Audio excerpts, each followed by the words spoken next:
Emily is beautiful and smart. She is our only daughter. We don't need a failed, ugly thing like you."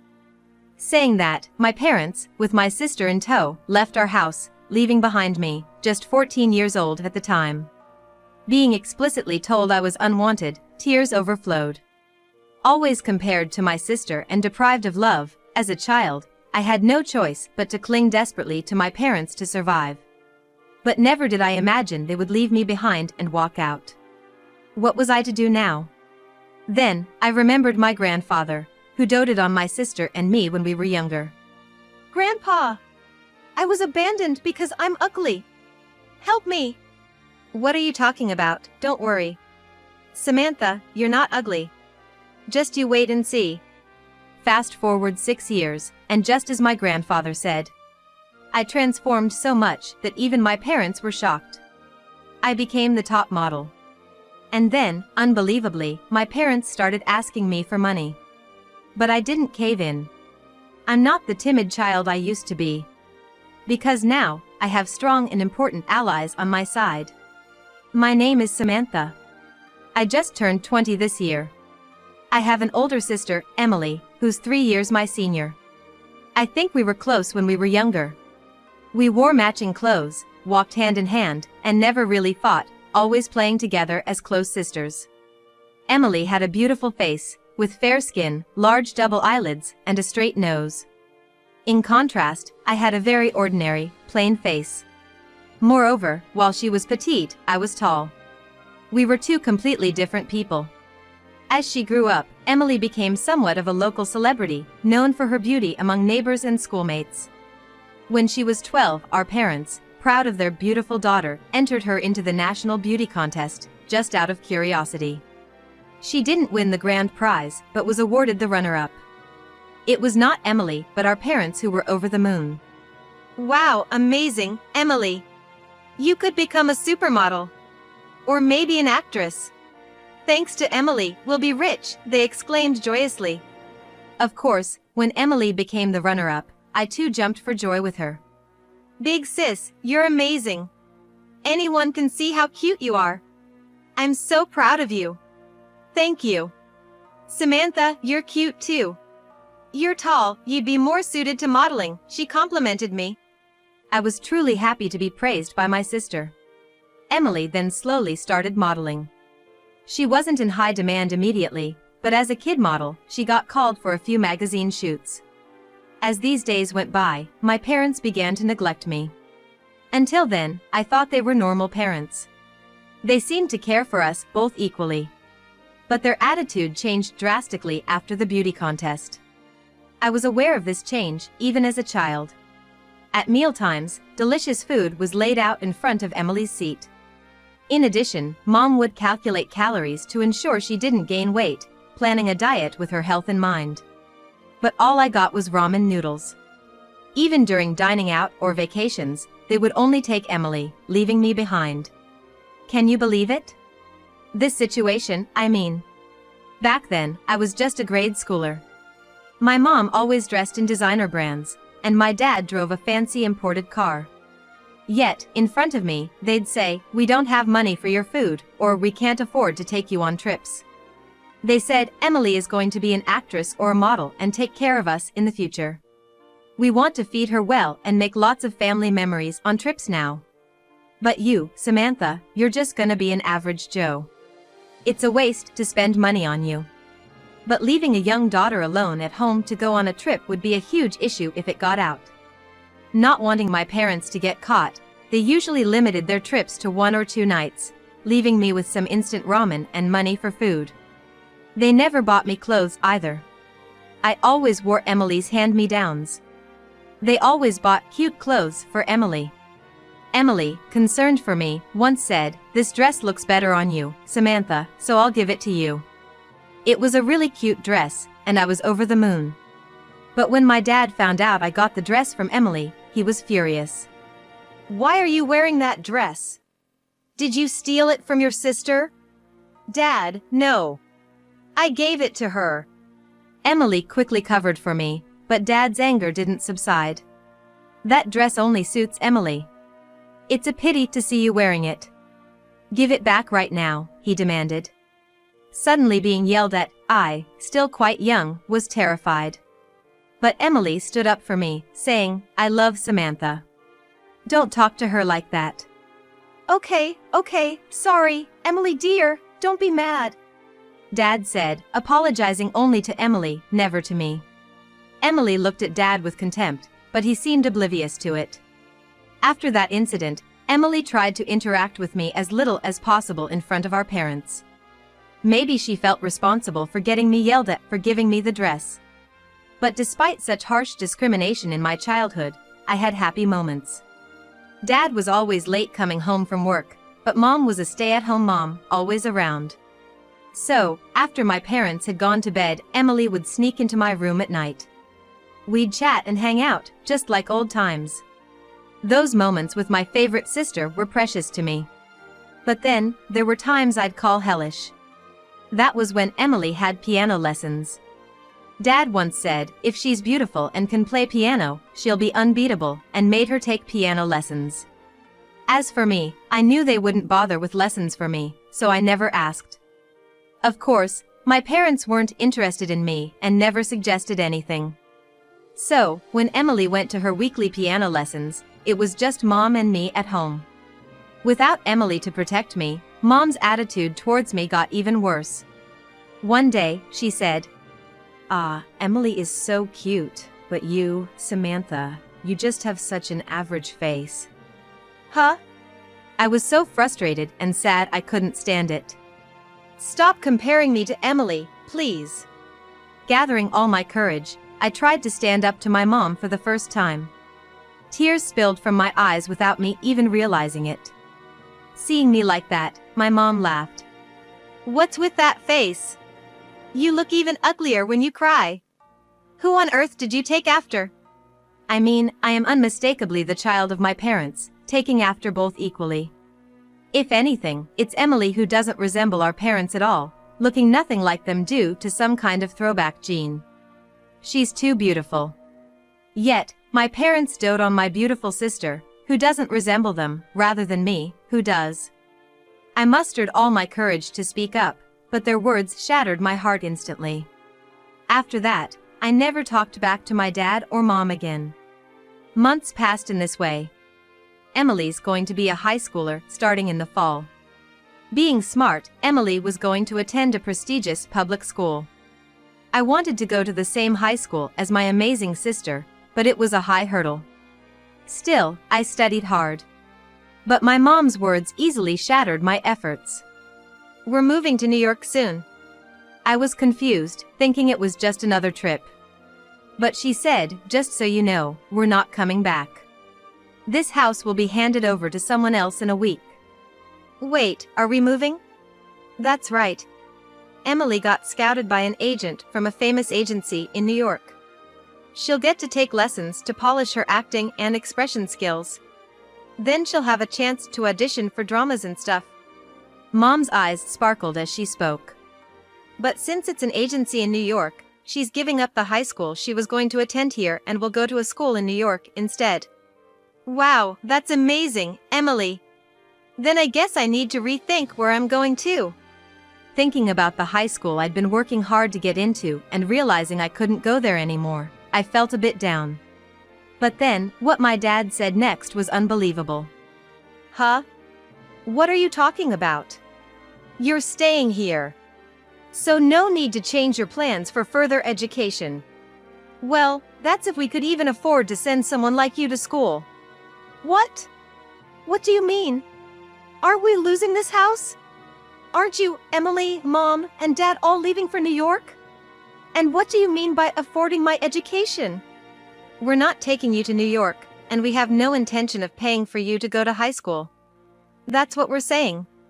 I was confused and couldn't comprehend their words. Wait, so how am I supposed to live from now on? What do I know? You're old enough to figure something out on your own. I was shocked that my dad, at my mere 14 years of age, expected me to fend for myself. But I can't live alone. I can't even go to school. Why is it always Emily who gets everything? I shouted these obvious truths at my parents, hoping they would understand. But, as usual, my mom just laughed at me. Emily will definitely succeed, so if we think of it as an investment for her future, we don't mind spending a lot of money. But you? What do you have? You're just an ordinary person. Do you think someone like you will succeed? Of course not. It's a waste to spend money on you. Stunned by my mom's words, I couldn't hold back my tears. Then my dad added, Emily is the only daughter we're proud of, smart and beautiful. We don't need a failed, ugly thing like you. No matter how unloved or discriminated against, I loved my parents. After all, they were my only mom and dad in this world. I wanted to be loved and tried hard. I thought if I could at least be smart or good at sports, maybe they would care. I wished to be a normal family again like in the past, holding on to hope even as I nearly gave up many times. But being clearly told I was unwanted, I realized my wishes would never come true, and tears filled my eyes. Seeing me crying, my father said, Even if Emily wants to take you to New York, we will never take you with us. If she asks you to come along, you must refuse, got it? But, you want to get in the way of your sister who's finally starting to succeed? If you insist on going to New York with her, we won't have the money for her future. Are you okay with that? Ruining your sister's future. It was an awful thing to say. My father had the audacity to start saying that if I went along, I would ruin Emily's future. Now that I'm older, I know that's not true. It wasn't my fault. I might have been able to say that. But back then, I was too young to stand up to my father's words.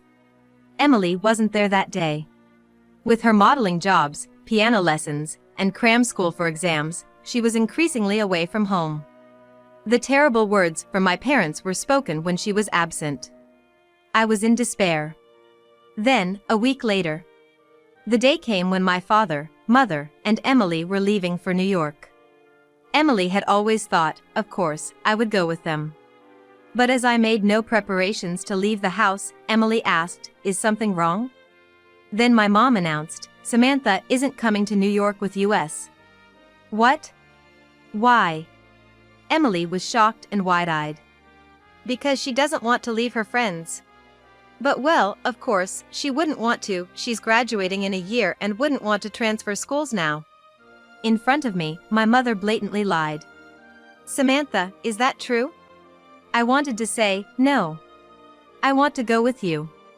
But my father glared at me like a demon, and I was too scared to speak. After a while of silence, my father hurried us, Come on. It's almost time for the train. While I stayed silent, I thought about whether I should say I wanted to come. But my heart had already reached its limit. Living every day being compared to my sister was unbearable. The thought of those days continuing was too much.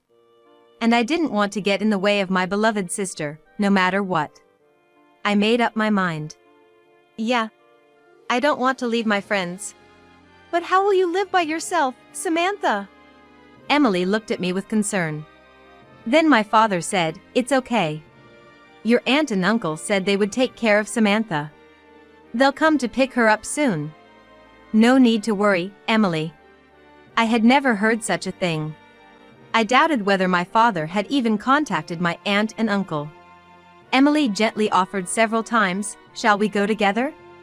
If you're not going, I'll stay here, and we can live together. But I shook my head.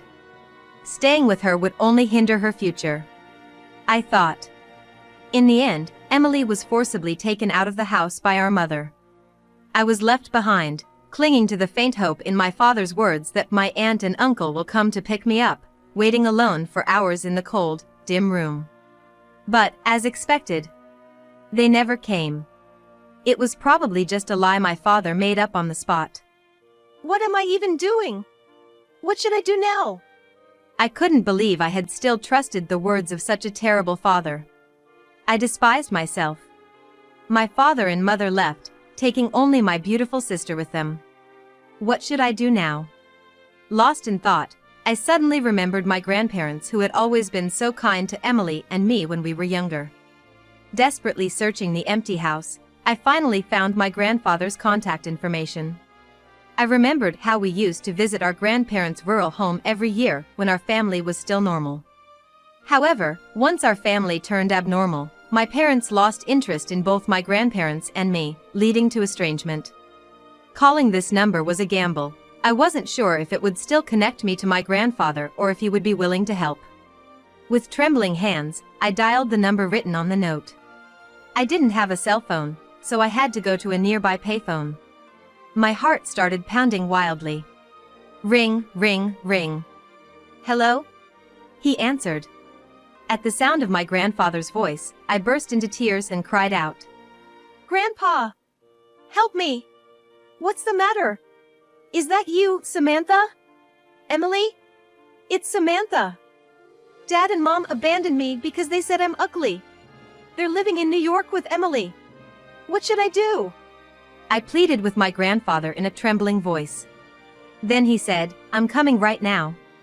Just wait for me at home. I started walking back home, waiting for my grandfather. The fear of being betrayed again, the fear that he might not come, was unbearable.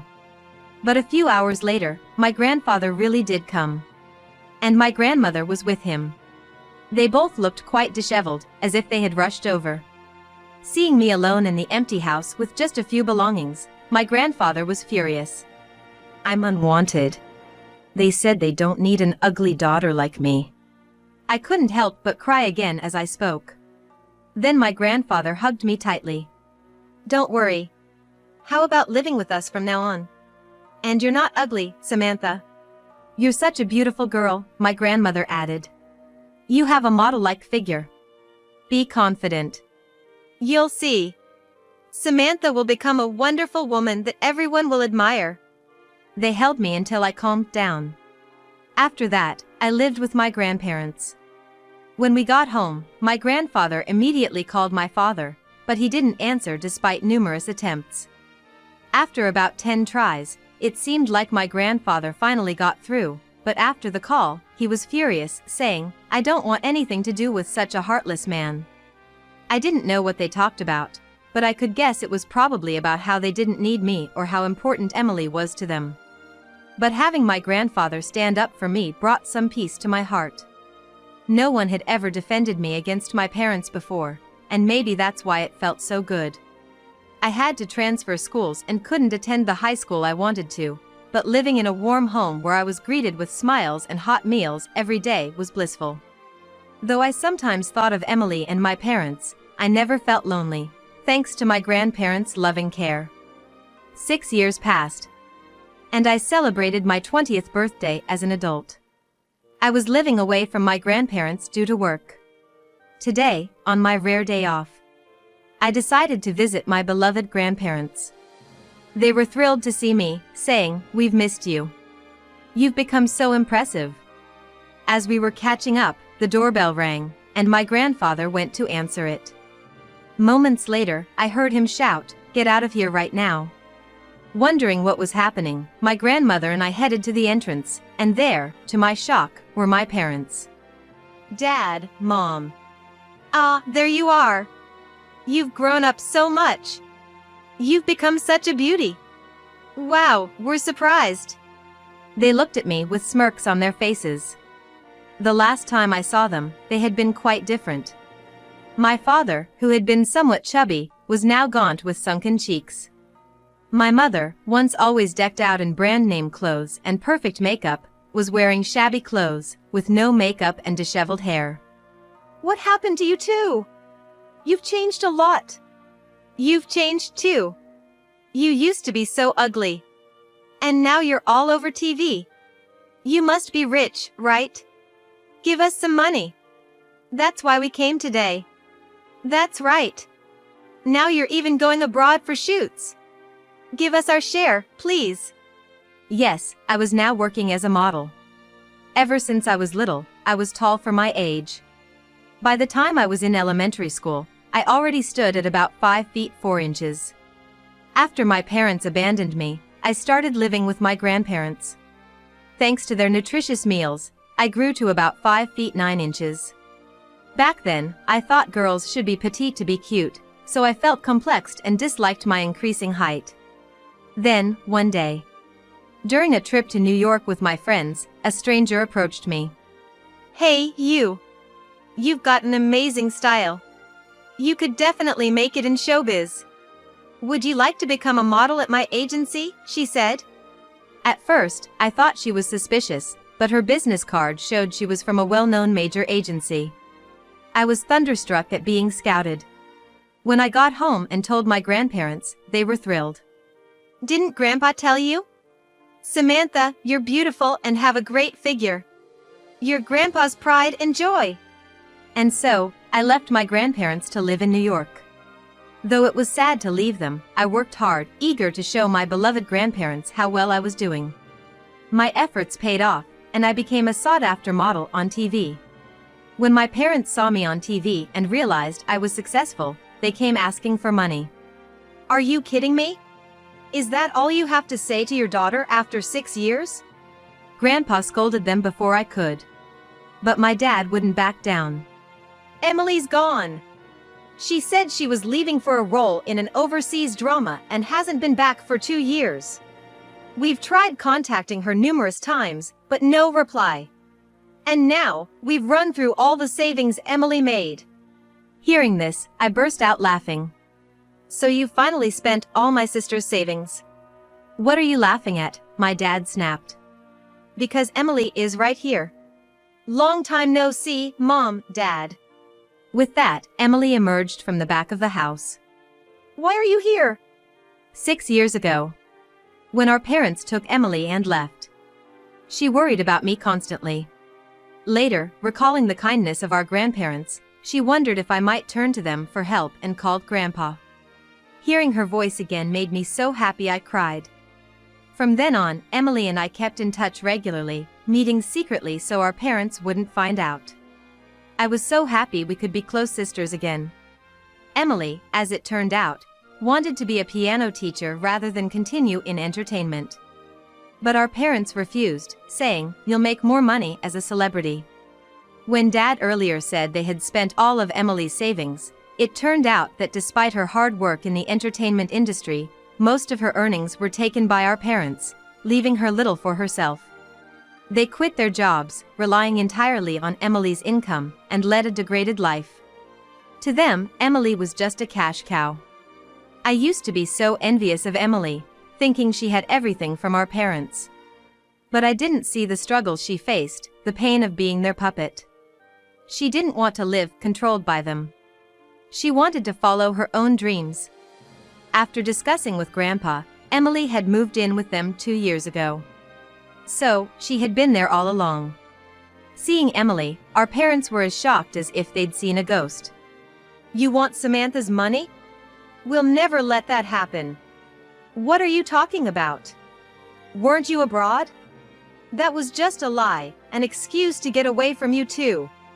Now it's our turn to leave you. That's right. But how are we supposed to live without money? You're adults, you can fend for yourselves. Just like you told me. I threw back the exact words my parents once said to me, right back at them. What? We don't need selfish parents like you. We have our loving grandparents, so please leave. Saying that, Emily and I forcibly kicked our parents out of the house. We looked at each other and laughed. After that, our parents tried to contact our grandparents many times, but they never responded. I don't know how Mom and Dad are living now. To us, they're just strangers, and we don't care. A year has passed since Emily and I turned our parents away. Emily became a piano teacher. She's fulfilling her dream, teaching piano to adorable kids.